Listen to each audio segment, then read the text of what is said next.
Hi good evening everyone, this is Vinod Yadav and आप सभी का स्वागत है मेरे चैनल पे ट्रेडिंग पुल्स पे। सो गाइज आज वीडियो स्टार्ट करने से पहले आई वुड रिक्वेस्ट एवरीवन जिन्होंने जिन्होंने अभी तक सब्सक्राइब नहीं किया मेरा channel, please go ahead and subscribe. और अगर आपको मेरे वीडियोस मेरा कंटेंट पसंद आता है तो उसको आप शेयर करें, लाइक करें। सो आज का वीडियो बेसिकली एक छोटे से टॉपिक पर है जो कि आई थिंक एक ट्रेडर या फिर एक इन्वेस्टर की लाइफ में सबसे इम्पॉर्टेंट है, एंड दैट इज़ कि हमें कैसे अपना पैसा हम लूज़ ना करें, राइट। सो अब जब भी आप मोस्ट ऑफ द टाइम्स क्या होता है कि एक ट्रेडर की लाइफ में या फिर एक इन्वेस्टर तो बेसिकली हम नॉर्मली फोर्सफुल इन्वेस्टर्स बनते हैं, नॉर्मली हम ट्रेडर्स ही रहते हैं। सो ट्रेडर्स क्या करते हैं कि जैसे एक स्टॉक आपने खरीदा और ख़रीदने के बाद में जब भी आप कभी देखें कि उसमें आपको लॉस आ रहा है तो 50-60% ऑफ द टाइम्स क्या होता है, जैसे ही आपने स्टॉक बाय किया, बाय करते के साथ में ही वो रिवर्स हो जाता है वहाँ से और उसके बाद में वो आपको लॉस दिखाने लगता है, ठीक है। सो इस सिचुएशन में हम पैनिक करते हैं और उसको जो है उससे एग्जिट ले लेते हैं, ठीक है। हमने एक जो छोटा लॉस बड़ा लॉस जो भी है हमने उस लॉस को बुक कर लिया। सो गाइज इन सब सिचुएशन से हम कैसे हैंडल करें इनको और कैसे उनको टैकल करके और एक सक्सेसफुल ट्रेडर बने, right. So first of all आज जैसा कि आपने देखा होगा कि मार्केट में बड़ी उथल पुथल थी। निफ्टी पहले तो बहुत हाई, आई थिंक 393 या 400 के आसपास में शायद गया और उसके बाद में फिर वहाँ से वापस आकर उसने दोबारा से 18,070 के आसपास का फिर से लो बनाया, ठीक है। सो लेट अस सी कि क्या इसका हाई और इसका लो था आज का। ये हाई इसने बनाया 314 का और 18,034 का इसका जो है लो था। सो लो और हाई में ऑलमोस्ट 250 पॉइंट्स का गैप है। सो एक तो एक अच्छी रेंज में काम कर रहा है निफ्टी। दूसरा निफ्टी की अगर हम चाल देखें तो ये अभी फ़िलहाल जो है ना एक डाउनवर्ड डायरेक्शन में चल रहा है, ठीक है। बैंक निफ्टी हाउएवर इसके अगेंस्ट चल रहा है और पॉजिटिव मोमेंटम में है। उसने एक अच्छा रेजिस्टेंस अपना ब्रेक किया है जो कि 39,800 का था, जो कि उसने ब्रेक करके और फिर उसने जो है 40,000 को क्रॉस किया है, डिसिसिवली क्रॉस किया है और पिछले 2 दिन से वो उसके ऊपर ही क्लोज दे रहा है। तो आई थिंक ये एक अच्छा बुलिश मोमेंटम है बैंक निफ्टी में और थोड़ा सा बेरिश टू साइडवेज अभी चल रहा है निफ्टी। सो गाइज अब अगर हम आज देखें, जबकि अगर आप देखेंगे कि निफ्टी अपने हाई से ऑलमोस्ट 500 पॉइंट्स लूज़ कर दिया है उसने, बट आप रिलायंस को देखें, आप इन्फोसिस को देखें, आप बड़े बड़े स्टॉक्स जो कि एक धीमी रफ्तार में चल रहे थे उन स्टॉक्स को अगर देखें तो उन्होंने काफ़ी कुछ लूज़ नहीं किया है। सिर्फ लूज़ करने वाले स्टॉक्स वही हैं जिनमें एक अच्छा मोमेंटम हमें पिछले 1-1.5 महीने में, 2 महीने में या 3 महीने में देखने को मिला था, जिन्होंने एक अच्छा गेन किया था। ऑलमोस्ट कई स्टॉक्स तो 100%, 200%, 50% इस उसमें बढ़े हैं। सो इस वजह से उनमें एक प्रॉफिट बुकिंग आनी बहुत ज़रूरी थी। अगर प्रॉफिट बुकिंग आएगी तो नेक्स्ट जो बड़े इन्वेस्टर्स हैं, बड़े प्लेयर्स हैं, बड़े ट्रेडर्स हैं, वो प्रॉफिट बुक करेंगे। कल दोबारा से प्राइस नीचे आएगा, फिर वो दोबारा बाय करेंगे, फिर प्राइस को ऊपर जाना होगा। सो एक साइकिल चलता है। अगर कोई भी प्राइस, किसी स्टॉक का प्राइस ऊपर या नीचे नहीं जाएगा तो आपको और मेरे को कभी भी बाइंग अपॉर्चुनिटी या सेलिंग अपॉर्चुनिटी नहीं मिलेगी। सो आज जब हम देख रहे हैं कि ये सारे स्टॉक्स अपने हाई से काफ़ी अच्छे डिस्काउंट पर चल रहे हैं, जैसे कि अगर मैं स्टॉक्स की बात करूं तो देखिए अभी फ़िलहाल जो आईटी स्टॉक्स काफ़ी नीचे चल रहे हैं, जिसमें से मैंने एम्फोसिस मैंने बाय कर लिया है। Let me show you emphasis जो कि मैंने बाय किया है, उसका रीज़न भी बताता हूँ मैं आपको क्यों मैंने बाय किया। आज ही मैंने बाय किया है इसको।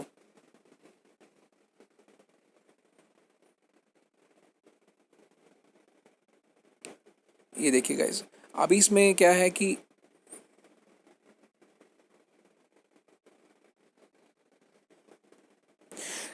आप देखेंगे कि इसने अपना जो ये हाई बनाया था 3700 के आसपास, ठीक है। वहाँ से ये दोबारा जो है अभी 3100 के आसपास आया है, ठीक है। मैंने इसको बाय किया 3200 के आसपास। यहाँ मैंने बाय किया क्योंकि इसने अपनी 21 EMA को क्रॉस किया, उसने अपने 21 EMA को टच किया। ये बेसिकली क्या होते हैं, 21 EMA जो है ये इस किसी भी स्टॉक के लिए आई एम सॉरी, ये किसी भी स्टॉक के लिए एक सिग्नल जनरेट करते हैं कि वहाँ पर जाकर, वो एक मीन रिवर्जन है बेसिकली, वहाँ पर जाकर दोबारा से उसमें एक बुलिश मोमेंटम आता है या बेयरिश मोमेंटम। अगर वो ऑलरेडी डाउनवर्ड मोमेंटम में है तो वो जाएगा और दोबारा से जाकर, देखिए मैं आपको बताता हूँ, अगर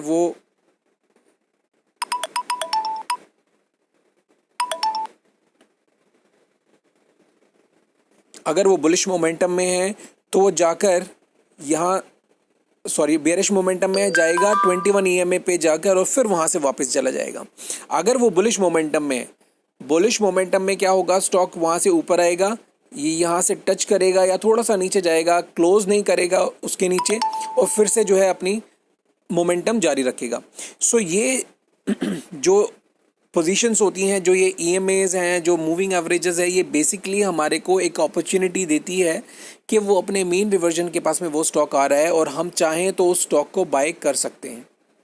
ठीक है, सो अभी मैंने एम्फेसिस को यहाँ पे बाय किया है। एम्फेसिस ने मुझे अपॉर्चुनिटी दी कि यहाँ पर आप इसको बाय कर सकते हैं और इसको होल्ड करें अंटिल ये दोबारा से अपने हाई को, जो कि इसका हाई था 3660, अगर इस लेवल तक ये दोबारा जाता है तो मैं इससे एग्जिट हो जाऊंगा। ठीक है, अपने हाई को दोबारा टच करता है तो दोबारा से मैं इससे एग्जिट हो जाऊंगा। ठीक है, अब अगर ये स्टॉक थोड़ा और नीचे जाता है, देखिए अच्छा स्टॉक है, फंडामेंटली बहुत बढ़िया स्टॉक है, अगर ये स्टॉक यहाँ से और नीचे जाता है तो मैं इसको एवरी 500 और 400 रुपीज़ के डिस्काउंट पे मैं इसमें दोबारा से उतनी ही क्वांटिटी को बाय करूँगा। ठीक है, अब नेक्स्ट हम देखते हैं, अभी हमने क्या किया, ये बाइंग अपॉर्चुनिटी है तो मैंने इसमें बाय किया एम्फेसिस, मैंने इसमें फिर PTC भी बाय किया, मैंने इसमें बाय किया IRCTC मैंने कल बाय किया था 4600 के लेवल पे, जो कि अभी ये फ़िलहाल 4600 के लेवल पे ही चल रहा है। ठीक है, तो मैंने इसको फिर से बाय कर लिया है क्योंकि मैंने इसको सेल किया था 5900 पे, आप समझ रहे हैं, 5900 पे मैंने इसको सेल किया क्योंकि मुझे लगभग 1400 के आसपास का पर शेयर पे प्रॉफिट हो रहा था, तो मैंने इसको वहाँ पे सेल कर दिया और कल फिर से जो है मैंने इसको 4600 के लेवल पे दोबारा बाय किया है। ठीक है, तो जो कि मुझे लगता है कि लगभग approximately it is 30 to 35% discount, और उस डिस्काउंट पे मुझे मिल रहा है। मैंने इसको फिर से बाय किया क्योंकि ये आप देख सकते हैं ये अपनी मूविंग एवरेजेस को फिर से इसने टच किया है। ठीक है, अब हमें बेसिकली क्या प्रॉब्लम क्या होती है कि हम पैसा लूज क्यों कर रहे हैं यहाँ पे स्टॉक मार्केट में। Just give me a moment.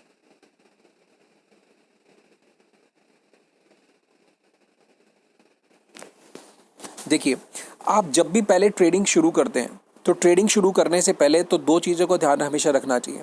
पहली चीज़ होता है कि हम हमेशा अपने पोर्टफोलियो को डाइवर्सिफाई करके रखें। डाइवर्सिफाई बेसिकली क्या होता है कि जो भी आप स्टॉक्स लें, कभी भी एक स्टॉक में आप अपनी पूरी अमाउंट ना डालें। पहला सजेशन तो मेरा ये होगा कि अगर आपके पास में 5 लाख रुपीज़ है तो उसमें से 2.5 से ही स्टार्ट करें। 2.5 में भी आप उसको डिवाइडेड बाई 10 करें। ठीक है, सो लगभग 25,000 रुपीज़ आप जो हैं एक स्टॉक में डालें और फिर उसमें ट्रेड करें। ठीक है, आप दूसरी स्टॉक में अपॉर्चुनिटी ढूंढिए, वहाँ पर फिर 25,000 इन्वेस्ट कीजिए और इस तरीके से करते करते आप 2.5 लाख रुपीज़ से काम कर सकते हैं। इससे क्या होगा कि अगर कोई एक स्टॉक, दो स्टॉक या तीन स्टॉक परफॉर्म नहीं भी कर रहे हैं तो जो बाकी के स्टॉक्स है जो कि आउट परफॉर्म कर रहे हैं वो उनके लॉसेस को कवर करते हैं, प्लस आपको एक प्रॉफिट भी देंगे। ठीक है, सो ये पहला पॉइंट तो हुआ डाइवर्सिफिकेशन। अपने हमेशा जो भी आप काम करें शेयर्स में या किसी भी चीज़ में, उसको डाइवर्सिफाई करके रखें। ठीक है, दूसरा, ट्रेडिंग और इन्वेस्टिंग दोनों चीज़ें अलग अलग होनी चाहिए। अगर आपके पास में 5 लाख का कैपिटल है तो 5 लाख में से 2.5 आप इन्वेस्टिंग के लिए रखें और 2.5 आप ट्रेडिंग के लिए रखें। या आप अगर सिर्फ ट्रेडिंग करना चाहते हैं तो भी आप का जो अकाउंट है वो सिर्फ ट्रेडिंग का होना चाहिए, उसमें इन्वेस्टमेंट नहीं होनी चाहिए। इन्वेस्टमेंट के लिए आपको एक अलग से एक ब्रोकर के पास में आपको अकाउंट खुलवाना चाहिए और वो एक सेपरेट अकाउंट होना चाहिए जो इन्वेस्टिंग के लिए होगा। दूसरा, तो ये ट्रेडिंग और इन्वेस्टमेंट को जो है हमें सेकंड पॉइंट है, इसको हमें सेपरेट रखना चाहिए, ठीक है। नाउ जो थर्ड पॉइंट है वो बेसिकली सबसे इंपॉर्टेंट है। वो सबसे इंपॉर्टेंट क्यों है वो मैं आप लोगों को अभी बताता हूँ। देखिए, अगर IRCTC को हम डेली चार्ट्स पे देखते हैं, पहले तो मैं ये थोड़ा सा आप लोगों को और क्लियर समझ में आए तो मैं बॉलिंजर बैंड्स हटा देता हूँ, सो दैट कि आप समझ सकें कि मैं चार्ट में किस तरीके से काम करता हूँ।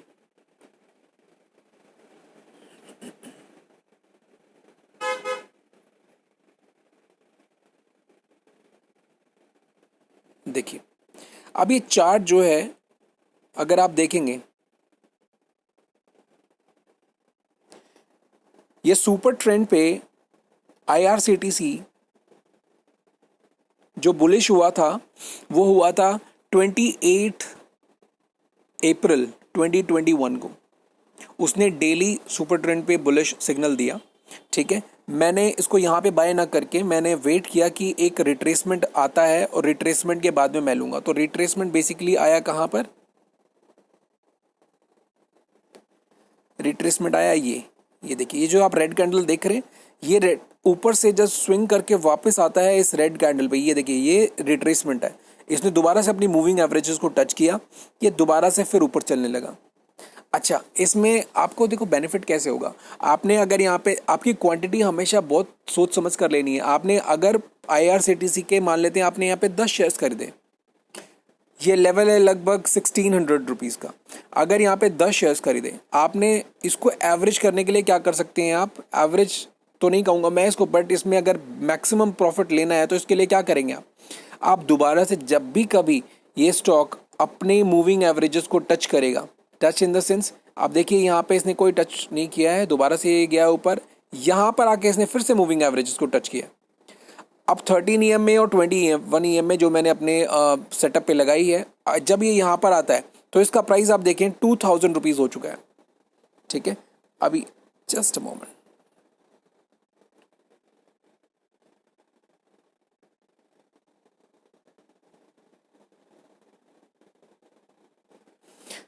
अब ये यहाँ पे देखिए इस प्राइस को आप देखें तो ये 2000 रुपीज़ हो चुका है।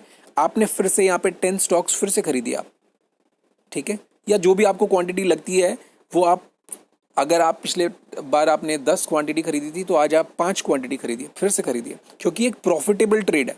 इसमें आपने फिर से खरीदा, अब इसको फिर से आप मूव होने दीजिए। अब ये फिर से चल रहा है, देखिए अब दोबारा जाकर यहाँ पर भी आपने इसको प्रॉफिट नहीं बुक करना है, बिकॉज ये अभी भी सुपर ट्रेंड के ऊपर ही चल रहा है। अब यहाँ पर फिर से दोबारा से जाके मूविंग एवरेजेस को टच हुआ जो कि 2300 का लेवल है।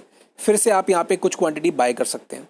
फिर ऊपर गया, फिर दोबारा से आया, यहाँ पे 2600 के लेवल पे इसने दोबारा से वापस आया है। आप इसमें फिर क्वांटिटी बाय कर सकते हैं।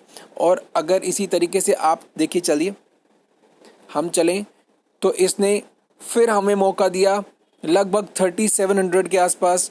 फिर हमने क्वांटिटी अगर हम चाहते तो यहाँ पे हम फिर से बाय कर सकते थे, ठीक है,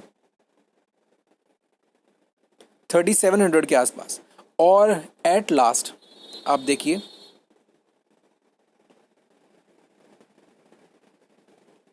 इसने हमें फिर से 4596 पे दोबारा से ये अपॉर्चुनिटी दी है कि हम फिर से इस स्टॉक को बाय कर सकते हैं इस लेवल पे।